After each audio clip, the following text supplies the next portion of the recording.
안녕하세요. 진흥라디오 DJ를 맡은 이 목사입니다.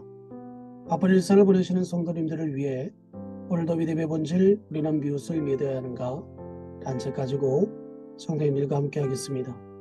자, 볼륨을 적당히 높여주시고 이제 시작합니다. 말씀 묵상이 쉽고 빠른 길이다. 예수님의 말과 사역이 모두 하나님의 말씀인데 예수님은 이 땅에 오래 계시지 않았다.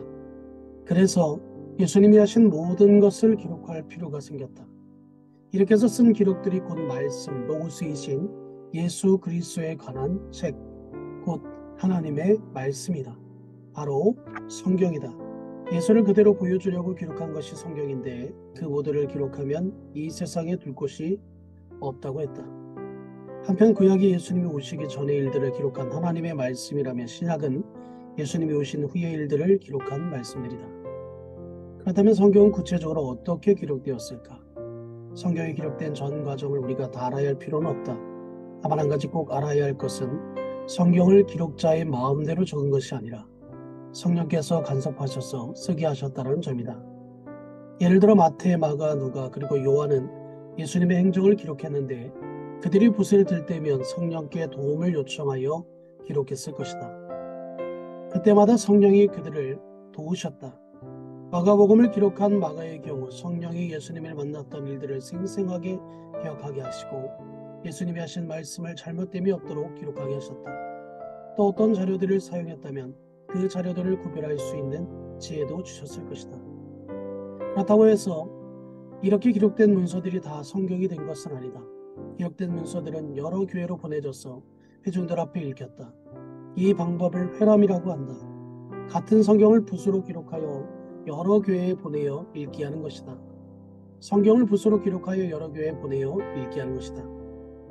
성경을 회람했던 회중 가운데는 예수님을 직접 만난 사람들도 있었을 것이다. 당시 예수님의 사건의 현장에 있었던 사람들이 그 회중 가운데 자리했다면 반응을 보였을 것이다. 어떤 부분은 맞다고 긍정해 주었을 것이고 틀린 내용에는 고개를 젓을 것이다. 이렇게 회람이 진행되는 동안 기록에 반대되는 사람이 아무도 없었으며 그것이 마침내 성경으로 남게 되었다. 그리고 사람들이 공감해주지 않는 문서는 폐기하였다. 이런 과정을 밟아서 성경이 마침내 형성된 것이다. 신약 성경의 서신들도 이런 과정을 거쳤을 것이다. 성경은 성령에 감동되어 기록되었지만 그냥 그대로 성경이 만들어진 것은 아니다. 성경은 교회의 점검을 받아서 완성된 책이다. 즉 성경은 성령이 감동했고 교회가 검증한 책이다.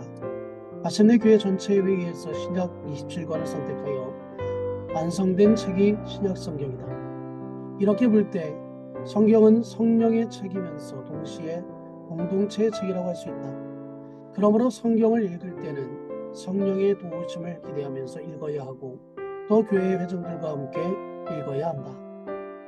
성경 구체적인 상황이 있는 하나님의 백성들에게 들려진 말씀이기 때문에 그때의 상황에 비추어 읽어야 그 뜻을 더 정확하게 깨달을 수 있다. 그때의 상황에 비추어 읽어야 그 뜻을 더 읽을 수 있다는 것. 이것이 중요한 것이다. 성경책을 처음 받아 읽은 사람들은 언독자라고 하자. 성경은 내가 깨달은 진리보다 더 중요한 게 있다. 언독자들이 어떻게 그 책을 읽고 이해했는가 하는 점이다. 이 점을 먼저 깨닫는 것이 성경을 읽는 첫 번째 원리다. 그런 다음 우리의 상황에 적용해야 한다. 성경 내용을 언독자에 대한 선 이해 없이 바로 우리 상황에 적용하면 전혀 다른 해석이 나올 수 있다. 혼자서 성경을 읽다가 은혜 받고 새로운 진리를 깨달았다는 사람들 가운데 이단으로 빠진 경우가 많은 것이 이 한 예이다. 기본적인 사실을 바로 무시했기 때문이다. 성경은 성령이 함께 하시는 말씀이기 때문에 하나님과 친밀한 교제를 나누기를 원한다면 성경으로 들어가야 한다. 단지 있는 게 아니라 묵상으로 말씀 안에서 하나님께 깊이 나아가야 한다. 하나님을 만나서 교제하는 가장 쉽고도 빠른 길은 성경으로 들어가는 것이다. 이것으로 이 목사가 추천하고 대신 읽어주는 라디오를 마치겠습니다. 오늘도 건강하시고 행복한 하루 되시기를 주님의 이름으로 축복합니다.